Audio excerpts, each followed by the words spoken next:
There exists in certain games, especially open world ones, certain types of gameplay that are instantly rewarding and accessible infinitely. It can be different depending on the series, but games that have it can be played and enjoyed even after every main and side objective have been completed. Fallout and Skyrim have radiant quests that randomly generate, Grand Theft Auto and Saints Row have police and enemy factions, and Spider-Man, Prototype, and Assassin's Creed have movement. I don't play Assassin's Creed very often these days, but when I do, I'm playing the series because I want to use my ability to free run to get around the map stylishly and quickly. Often, I won't even play missions at all. Different people have different reasons for enjoying these games, but for me, the main appeal has always been the parkour, and depending on the game, the story. This video specifically is aimed at the evolution and downfall of the movement in the Assassin's Creed series. I think that's enough intro, let's move on to the format. I'll be going through all the main entries of the games, so no mobile games, DLCs, or handheld ports. I'll do my best to show all the options the game has for movement, but I might miss some here and there. I am but a man after all. I'll explain what I like about the system, what I dislike about the system, what common issues I run into, and then I'll compare it to the previous entries. Simple enough? Let's get to it.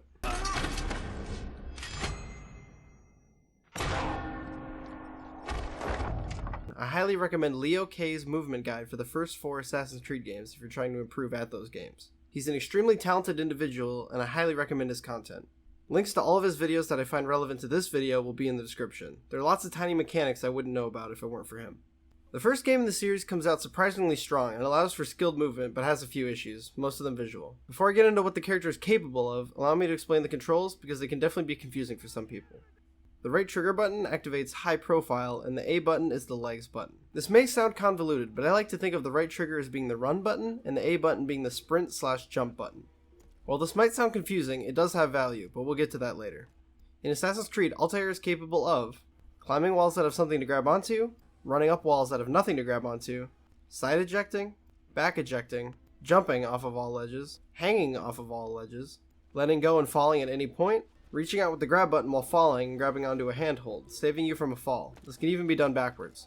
You can also back or side eject from a wall you're running up, even if there's nothing to grab on, which allows you to reach higher ledges. There are also some specific mechanics that don't serve any other purpose than looking cool, but they're neat additions anyway, I guess. There's the vault, which is extremely limited and difficult to pull off, but present in the game nonetheless. I recommend Leo's video on this as well. You can also jump through market stalls, which is animated, but not very useful. The game also has a chase cam. It's pretty buggy and not very well implemented, but I wish it had been iterated on in future entries. I think it had promise. Here's what I like about this system. There's a great attention to detail in what you can climb and how you climb it. If Altair has to reach in an odd direction for a hand or foothold, he will, and it'll animate pretty well. One of my favorite parts of the system is the separation of running, jumping, and ledge grab into 3 buttons. It allows for the player to generally do what they're intending to do, and stops the game from guessing wrong when it comes to when the player should jump, or fall, or whatever else. Keep in mind it'll become a topic of discussion later. There's also a little bit of a skill gap when it comes to running through crowds. If the player is running but not sprinting and they bump into someone, they stumble but quickly recover.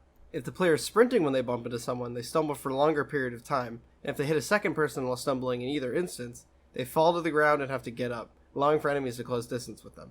If they press the grab button while running, they'll shove people out of the way, but using the shove button stops the player from sprinting. So to maximize speed, the player wants to press the shove button as soon as they're going to hit the crowd to keep their speed. It's relatively minor, but I love when games reward mechanical skill in small ways that add up. Speaking of which, another neat piece of skill gap that a lot of players might miss is that when they side eject from a wall mantle, if the player ejects before the top of their jump in certain circumstances, Altair will end up hanging off the object he was jumping toward. But if the player times their jump to the top of the climb, they actually end up on top of the object and can continue moving faster. Little things like this make learning the quirks of the system much more rewarding for experienced players. Another very subtle move that isn't shown to the player but good to know about is that if the player presses the run button but not the jump button and runs off a ledge that isn't too high, they'll do a cool roll and are able to continue moving. It's not as ideal as a dedicated parkour down button, but that'll come up later. The ledge grab has a very large amount of utility and allows for skillful moves like purposely missing a building and jumping to the side of it so you can grab onto the side instead of landing on top. If the player or the game make a mistake and the player starts to fall, the game usually allows you to ledge grab, which can save you from many a mess up. If Altair is hit with a rock, he can usually ledge grab to the wall he was falling from and continue climbing. This allows for enemies' ranged attacks to not be too punishing while parkouring. Keep in mind very punishing ranged attacks, that'll come up much later. The best thing in my opinion about this system is the way the game will immediately listen to your input and even cancel animations to give you the most control possible. It's most noticeable in ledge grabs, but the game prioritizes your control most of the time over finishing its animations. It can lead to some odd looking animations, but it's better than the game doing something you don't want it to, at least in my opinion. Now onto the problems. A really annoying and constant occurrence happens when you try to jump a long distance from one building to another. If you travel too far in the air, Altair will suddenly lose all momentum and immediately plummet to the ground.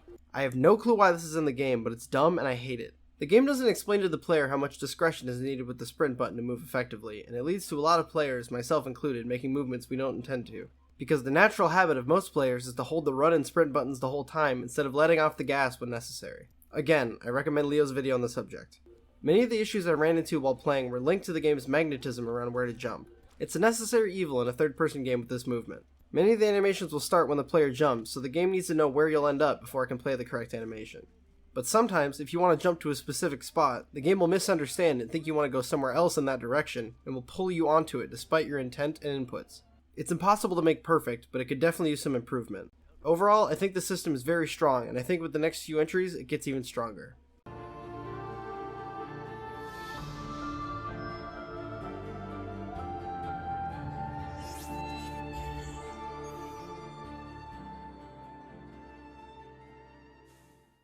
The next few sections will be a lot shorter than the previous one, as the Ezio trilogy shares most of its DNA with the first Assassin's Creed, but there are still changes, so let's begin. First off, there aren't a multitude of new moves, but a few do show up. Ezio can swim and ride on boats. Not particularly relevant to this video, but I figured it's movement, so whatever. Second, when Ezio is moving straight up a building, after his first initial reach up, he'll continue at a faster rate as long as he can easily reach the next handhold above him. This may seem like a small difference, but we'll get to that later. There are also flowers that can be used to quickly turn a corner while maintaining momentum. Another small change is Ezio's ability to embrace his inner weeaboo as he Naruto runs on thin ledges and ropes. The last major ability is a climb leap that's unlocked about halfway through the game. It allows you to reach higher ledges and has its own upsides and downsides, but we'll get to that too. Here's what I like. The first thing you might notice in comparison to the previous game is the map design. There's a level of verticality and beauty in this game that simply isn't in the previous game. The buildings are different sizes and they reach much taller heights. Some of the taller buildings, especially those with viewpoints on top of them, will also be set up so that you can't just climb up them, and they act as a very simple puzzle. They aren't particularly difficult, but it can be nice to use your head while getting around on occasion. There are also assassin tombs that act as side content full of climbing puzzles. They have a good monetary reward, and you get a really cool armor set when you finish them all. Something I really like in this game is the amount of small rewards you can get for movement in between missions. There are thieves and couriers you can tackle for money, as well as feathers you can collect for Ezio's mother. Sometimes players just want to play with the movement system for fun, and having the game reward the player for it is always a good thing. In terms of the actual mechanics, the soft lock that the game has for parkour still makes mistakes, but unless it's a placebo, I think it's been loosened a bit here. My favorite fix is that they got rid of that stupid momentum bug, oh my god. Before we move on to what I don't like, we need to have a discussion on the climb leap. It has some interesting mechanics attached to it, and to be honest, I don't even fully understand it myself. The climb leap looks like this. It's taught to Ezio by thieves soon after he arrives in Venice. What I like about it is that it adds another option to the player, and it helps reach higher ledges. What I don't like is that the game tutorializes it as if it's the fastest way to go up a building. It can be, but based on the geometry and RNG as far as I can tell, you won't often be moving at your maximum speed while doing it, and regular movement can be faster much more than you might think. It also looks pretty stupid when you use it repeatedly, so I don't think the game should encourage it. Movement systems that look good when used well intuitively reward the player and should be used as often as possible. There is very little that I don't like in this game. There are occasional issues where a jump will be missed because of the soft lock making a mistake, but I don't think it's fair to expect perfection. And I do generally end up going where I want to a majority of the time. Sometimes in the tombs, when the camera moves on its own, it can cause the player to move in the wrong direction, but it's usually a minor problem. There was another issue I ran into where I would hit objects at certain angles while falling, and Ezio's body would crumple while negating fall damage. Again, just a minor bug. All in all, I think this is an extremely solid system, and I think I've said what needs to be said about it.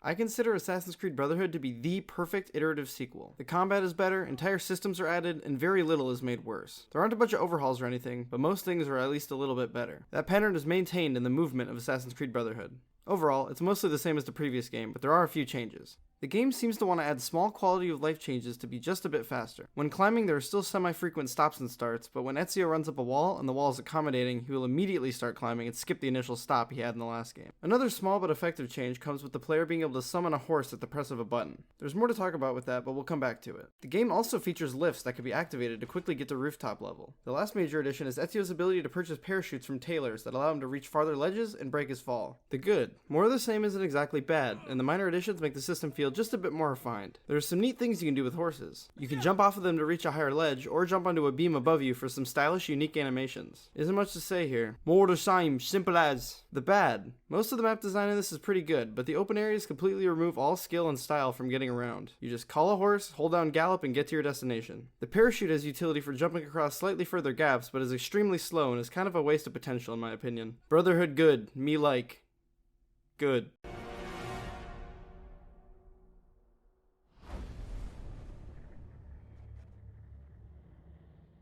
Like with Brotherhood, there isn't a ton to talk about here. There's one major change that all other changes spout from. The hook blade. The hook blade is a hook that sticks out of Ezio's hidden blade, allowing him to reach farther out while climbing and to use ziplines. Let's discuss how this works. The hook blade adds to the previous few games, slightly speeding up climbing. The hook blade makes scaling off the top of a wall much faster, allows for launching off of lamps instead of just cornering, and completely replaces the climb leap. Here's what's good. The hook blade makes certain parts of climbing much smoother. Needing to stop at the top of every wall in the previous games is mitigated, and ziplines help the player get around smoothly and quickly. There are also some unique animations that play in certain circumstances, and considering how old some of these animations are, some change is good. Catch ledge is also made better by the length of the hook blade. It's more forgiving, and it allows Ezio to reach out further when jumping across larger gaps. Here's what's bad. The small wall running change from Brotherhood I mentioned is not only gone, the stop is even longer than it used to be. When you scale a wall in this game, if Ezio doesn't fling himself up immediately, he does the stop and start that's plagued the series since the beginning, pausing for even longer than he used to. A similar issue is attached to the new form of climb leap that the hook allows. In some situations, Ezio will throw himself up very high, but in others, there's a pause before he continues climbing that could have easily been replaced with the immediate climbing in Brotherhood. The new climb leap also only requires one action, making an already trivial task take even less effort. The combination of that, mixed with the possibility of immediate extreme height gain, can cause players to just spam it, instead of considering different, better looking, and more effective methods of movement. It's a mixed bag, but overall I think it's a smoother experience.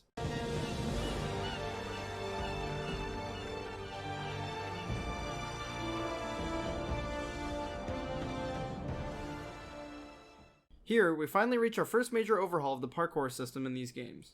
This one's a real mixed bag and it indicates the trends to come. The most vital change from the last games to this one is the way the game controls. The high profile and legs buttons I've referred to as run and jump have been replaced with a single trigger that allows the player to run and complete all other free running actions. I would assume this was done to make the game easier to play, but I think it did the opposite. The game is much more automated compared to its predecessors. We'll get to that in a bit. The animations have been completely overhauled and they generally have more weight and are much smoother than the previous entries. There are also entirely new animations like different running while in water, climbing up cracks in rock walls, and tree climbing. Catch ledge has had its controls changed as well. Now instead of pressing a button, if the player pushes their movement stick or keys to either side, Connor can catch ledges, but it removes the ability to catch ledge backwards, or to reach out in front of you to reach farther ledges. On a more minor note, there's a new kind of collectible in Almanac pages, which allow new crafts for the homestead. I didn't find the reward that compelling, but having a moving collectible is a neat addition. Here's what I think the game does well. The animations are a great improvement on the previous games, and it goes a long way to make Connor feel not just unique, but smooth and skilled. The stop and start movements from previous games aren't gone, but they've been mitigated here to the point that it's a lot less bothersome. The animations also blend into each other very well, and when this game is at its best, Connor moves in very smooth and natural ways. The game also introduces some new movements that previous games didn't allow for. My personal favorite is the ability to drop down from a ledge without having to hang from that ledge, and without jumping forward. Connor also has the ability to vault over waist-high objects like fences by holding the drop button, and he can also slide under objects the same way. These animations have a lot of style and add to the overall fluidity the game has. You can also run through open doorways and windows to help you cover distance even faster. It's very automated, but it does look pretty sweet. The mixture of these smaller moves can look really good when done together.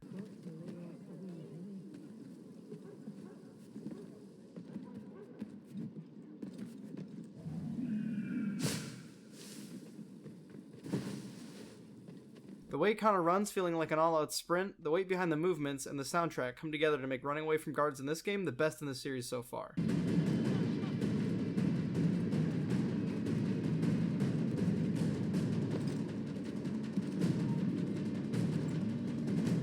Unfortunately, the good here comes with a significant amount of bad. The issues the previous games had with soft-locking the player to certain objects is at its absolute worst here. I constantly find myself jumping on the wrong objects, and Connor often targets certain spots to jump to, even if my input is going somewhere else.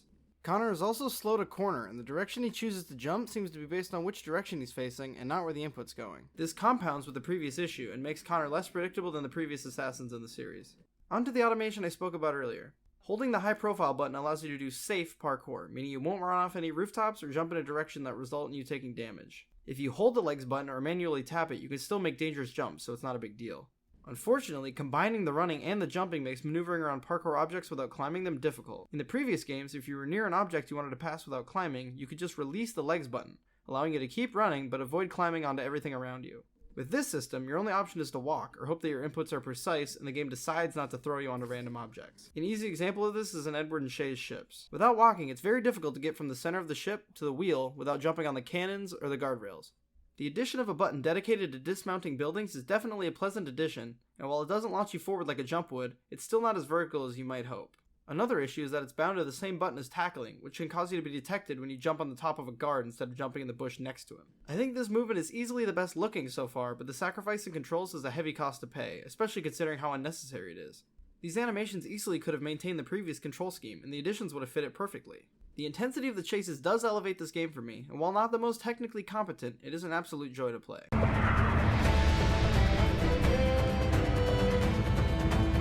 There isn't much to say about these games in terms of their parkour when compared to the previous entry.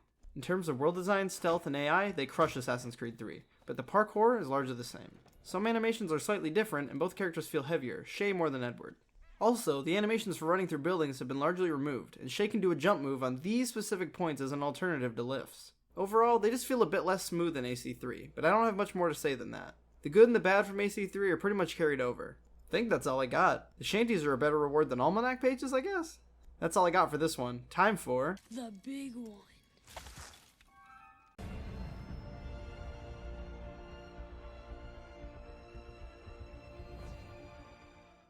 I have a story to tell you.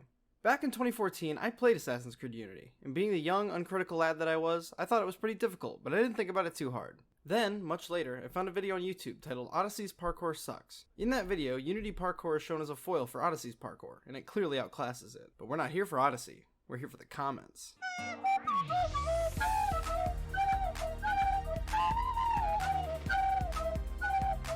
I saw these comments, and I got the general sentiment that Unity was an underrated game. And I remembered it being kinda clunky, but I was excited to give it another chance with my more experienced critical mind. Booted it up, and I fucking hated it. There was horrific input lag, Arno's jumps selectively ignored gravity, side ejects were gone, and I constantly found myself launching onto random objects I didn't intend to. I played for a while, and I ended up more certain that I hated it, and I marked Assassin's Creed Unity as the start of the end for Assassin's Creed. My annoyance at the people telling me how good this game is was so strong that it inspired me to make this entire video. But I am a fair and loving anvil, so I decided I would give this game its fair shot. Execute 80s training montage.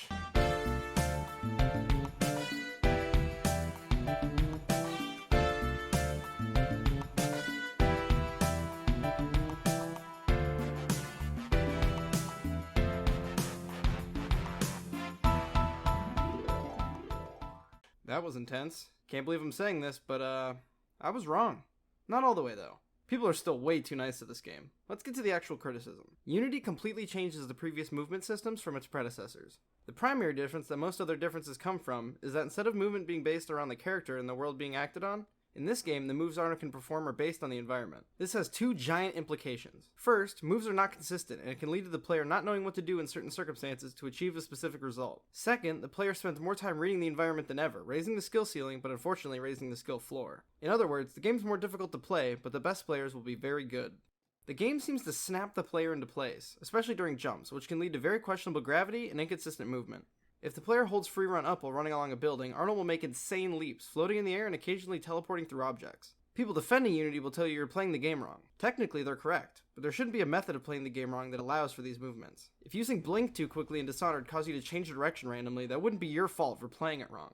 It would be a bad mechanic. A much more positive change is the separation of parkour into three, depending on the context, primary movements: normal free running, parkour up, and parkour down. This, at least hypothetically, allows for much more precise movements, and allows for the player to stylishly move straight down instead of requiring forward movements or accidental tackles. More than any of the games before this one, a mastery of the mechanics is necessary for you to make this system look good. This is positive in that it feels good to get better. Depth in the system is always welcome. Unfortunately, this game follows the trend of the previous games not tutorializing its advanced features, and this causes a very large amount of players to play suboptimally. Side ejects have been completely removed and are replaced with side hops. These can be done by pushing high profile and the movement key or stick near a ledge slightly above or on level with Arno. In some circumstances, the player needs to hold parkour up, especially if wall running. It generally works well, but has issues caused by its contextual nature, and it seems to have issues with certain beams. This is the fastest way to traverse, barring ladders and lifts. This makes it extremely important for any level of mastery in this system, and it isn't tutorialized at all, despite this game having the entire guidebook for the game in its pause menu. In addition to stripping out side ejects, catch ledge has been all but removed. This doesn't affect the gameplay as much as you might expect, since Arno will generally snap onto a surface, so reaching to the sides would have had less utility anyway.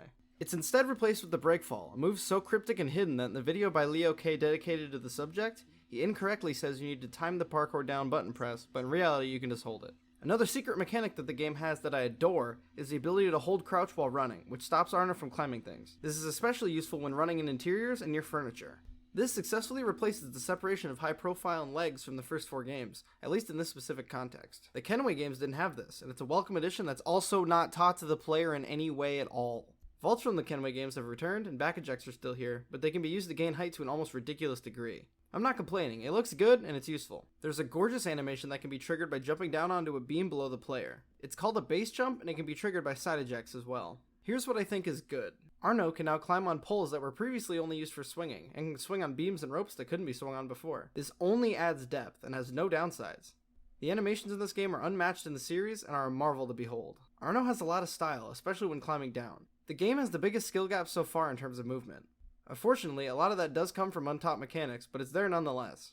I'm sure part of it is my experience in the other games being more extensive, but this was the first game I felt myself improving at over time. This game is also better than its predecessors at allowing instantly accessible gameplay, due to its social events that can show up anytime, even during story missions. This gives a dynamic parkour challenge by dropping in enemies to kill or thieves to chase fairly often. Making the roll that breaks your fall a manual button press is welcome depth that allows you to make your descents even more personalized. I recommend guides on this game if you want to get better, because many tips for this game are hidden or unintuitive. I'd want this section to be longer, but most of this game's positives come from it just looking really good. It still looks great graphically to this day, and the animations are extremely fluid and well choreographed. Now it's time for the bad.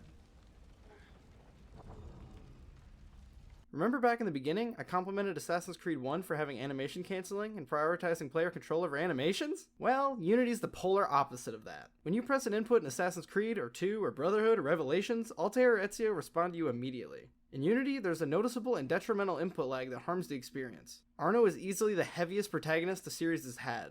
And for the most part, once you start moving, you're locked in until Arno's in place. In guides for this game, extremely skilled players will often tell you to prepare your next input and try to press it before Arno catches up with you. AC Unity's movement is often a prisoner to its obsession with visuals and animation fidelity, meaning that you will spend a lot of time waiting for Arno to finish an animation before continuing on with another one. In previous games, you and your character moved in sync. Here, you need to outpace Arno in order to move fluently. Unity is a notoriously buggy game, and despite what some of its fans say, it isn't as fixed as they might claim. Arno occasionally turns backwards and moves forward after landing on a ledge. He will frequently jump sideways along a wall instead of jumping on a beam or pole, occasionally teleporting through them to do it. Yet another painful reminder of the missing side ejects. Side hops look good when they work, but they very often don't work or go in unexpected directions. They also don't allow for switching from one wall to another the same way side ejects do. Side hops are the fastest way to climb up a building, which is a really good system. It makes the best looking and most skillful movement the most effective. Unfortunately, on any surface that doesn't have objects to side hop on, the fastest way to move is the climb leap.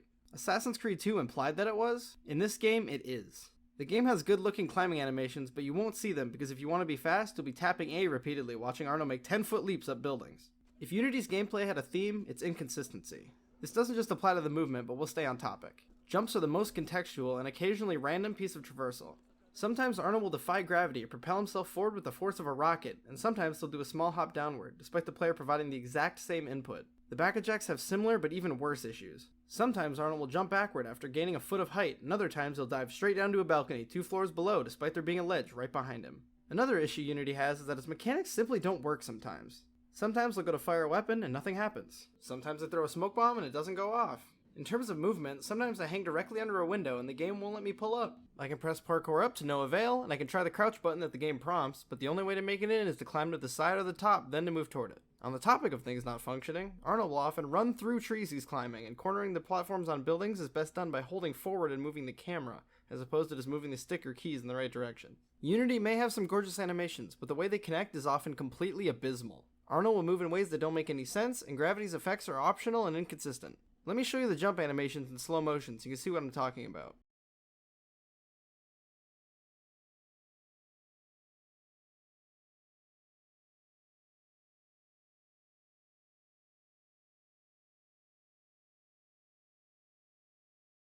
Here's my final thoughts on this game. I was wrong to hate Assassin's Creed Unity. I didn't give it a fair shot, and that was my mistake. That's not to say it's flawless. It absolutely isn't. But if you remember what I started this video with, this game has immediately accessible gameplay in a way the games that came before it don't. I can hop into Unity and start climbing immediately, killing enemies, and completing social club missions all without a loading screen. The public opinion on this game is a pendulum. It was hated at launch for the buggy mess that it was, and it's revered for its beauty today. I think it deserves a much more balanced reputation. Unity's beautiful, but it isn't functional. It's one step forward, two steps back. It looks better than the series ever has, and it's less functional than ever. This game is much better than I remember, but it's not as good as some people told me it was. Unfortunately for all of us Assassin's Creed fans, it doesn't get better from here.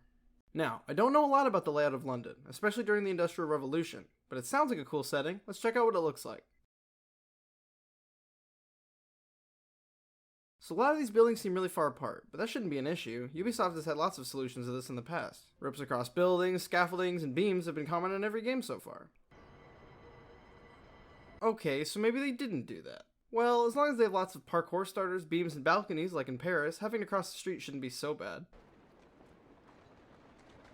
Oh. If I haven't made my point obvious by now, the city in Syndicate isn't even close to being as good as Paris, and doesn't meet the series standards at all. I don't know if the city came first and the movement followed, but there's a strong connection between the world and my next point. Jacob and Evie Frye are equipped with a tool brand new to the series. The rope launcher, also known as the grapple gun from Batman, is given extremely early in the game and almost entirely eliminates the need for climbing at all. In some circumstances, it's actually faster to grapple up to a rooftop and drop down to a higher balcony than it would be to just climb up. But we'll save that for later. The skeleton of the system is ported from Unity, except Ubisoft decided it had too many features for some reason. But again, I'm getting ahead of myself. Let's do the good first. The twins are more responsive and easier to control than Arno. They also don't do the floaty jumps that he did. The rope launcher isn't buggy and does what it means to do very well. If you jump down onto a carriage, you don't take fall damage, which allows for timing cool falls into enemy vehicles and is a quick way to get down to street level. Windows have a button prompt now, and they work consistently. That's good. And that's it. That's all I got. Now the bad. There's lots of bad. Let me start by first listing the features that have been completely removed from Unity. The climb leap is now the default high-profile climb, so the previous animations that were underused in Unity are now completely gone.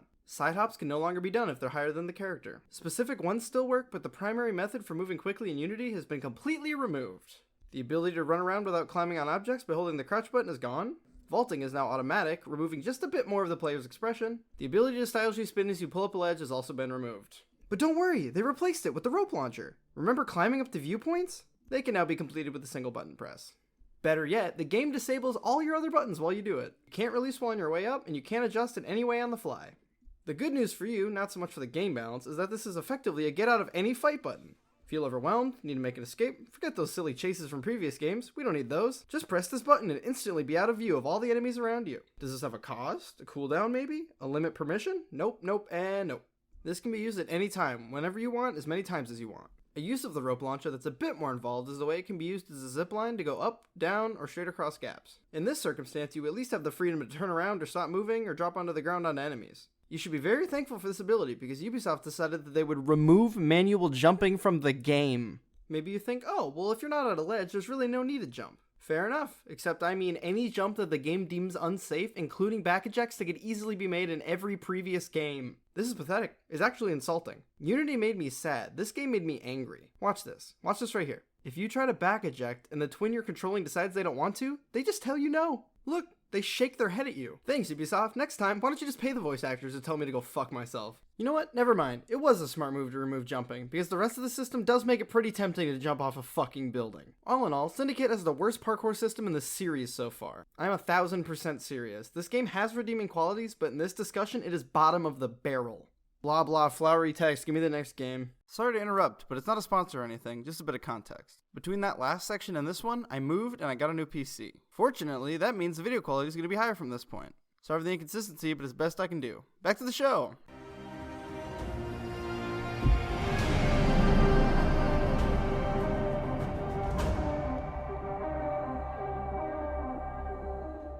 I'm of two minds on the parkour system in this game. On one hand, it's one of the few Assassin's Creed specific systems that isn't completely butchered by the Witcher's Assassin's Creed Origins. This game is a large departure from everything that came before, but honestly, comparing it to Syndicate, this isn't as bad as I remembered. The biggest change in the system is the removal of the parkour up and down system and its replacement with a single parkour button that can be used to make jumps and to climb objects. Bayek also moves at full speed when the movement input is pressed, and can be made to slow down by easing off the movement stick or pressing the Z key. This was likely done as slow movement isn't necessary in the game, since social stealth has been entirely removed.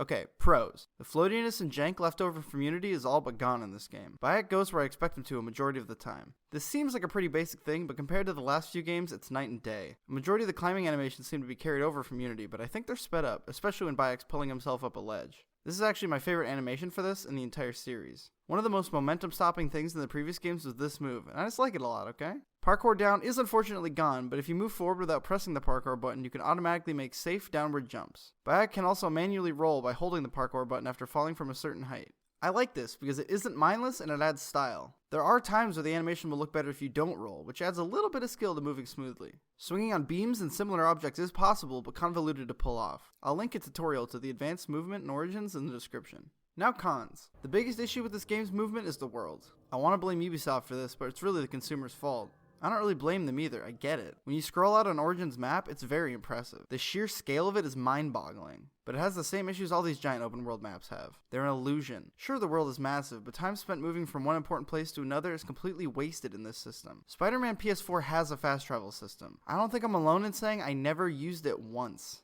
because moving through the world is a joy in itself in that game. This used to apply to Assassin's Creed. When I did my playthrough of Unity for this video, I didn't fast travel. I wanted to get better with the game's mechanics and watch the beauty of its movement. Origins is completely the opposite of this. Bayek's horse has an auto move feature. The designers know the world isn't fun. They gave you a button that lets you make a sandwich while the game plays itself. To anyone that's going to use the defense that ancient Egypt didn't have the infrastructure to make it work, then that's just an argument not to use this area for this series of games. This applies to other parts of the gameplay, but that's not what this video is about. Let's go back to mechanics. Bayek seems to have a weird relationship with gravity. This is pretty subjective, but he seems to be pretty floaty when he jumps, but then he drops like a stone. His arc doesn't really seem natural to me. Ubisoft clearly wanted to aid this game's accessibility, and in doing so, they removed advanced features from the system. Back ejects are extremely anemic and almost never help the player gain height, and side ejects generally only work at a downward angle. Interestingly, you can occasionally get Bayek to land on his feet instead of hanging when he side ejects, but it's weirdly inconsistent. Ejects can be done from a wall run when there isn't a handhold, but its consistency is also extremely varied. The tutorial for this game actually teaches vaulting, but as far as I can tell, it can only be done in that tutorial and through windows. They put in the animations, but I think they forgot to turn them on. To wrap this one up, I think I'm being pulled to be nice to this system because of how much I hated Syndicate. But I have to say, the system might not be fancy or all that deep, but at least it's competent, and for this series, that's kind of a lot to ask. I think the unfortunate truth to these last three systems is that the world isn't meant to be navigated in this way. The games aren't urban enough to warrant the development time needed for the mechanics or the design of the cities. It's not what I want out of an Assassin's Creed game personally, but it isn't bad in any objective way. I don't hate Prototype or having inaccurate tank ballistics, it's just not what the game's trying to do. As much as I dislike this trend in Assassin's Creed, I understand it, and it's hard to blame Ubisoft when these games keep selling and receiving praise from lots of people. Is challenging and thoughtful, and there are enough different weapon types and enough enemy variety to keep you thinking.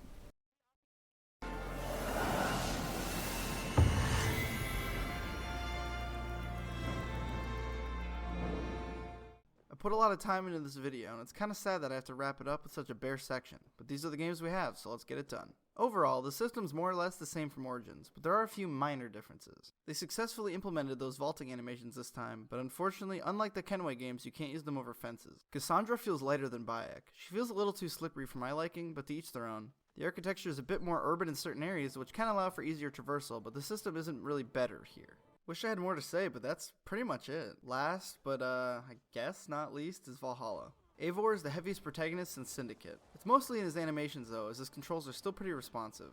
That is, of course, unless you use his dodge that makes him look like CW Flash CGI. Do you see how fast he's running? I've never gone that fast. No one has. Seriously though, why is he so fucking fast? They have a far dodge, but the normal dodge is almost the distance of the previous game's far dodge. Sorry, I'm getting sidetracked. Valhalla decided to remove one of the few bits of player expression by making the roll a perk that automatically activates a roll after a certain distance. It also looks worse, so that's cool. The world here is one of the worst offenders in terms of not being suited for parkour. Again, I understand, it's the setting. It just makes me sad to see one of my favorite franchises getting pigeonholed into the Ubisoft open world collect things, big map, side quests, microtransaction cosmetics, and a single player game games. I expected this video to be an autopsy of sorts, but at this point it's more like watching a zombie. The body's still here, it's even walking, but there's no soul behind these eyes. The lights are on, but nobody's home. This video is the first big project on this channel, and if you made it to this point, I can't express enough how thankful I am for you doing so. My personality doesn't usually mix well with long-term projects unless I'm really passionate about them, and I hope that was able to bleed through at least a little bit. I'm beyond certain I missed something on one of these games, so if you know of any secret mechanics, you want to correct me on anything, or if you want to share your opinion on these systems, you know where the comments are. For everyone else, thank you for your time. I hope to see you again. Have a good day.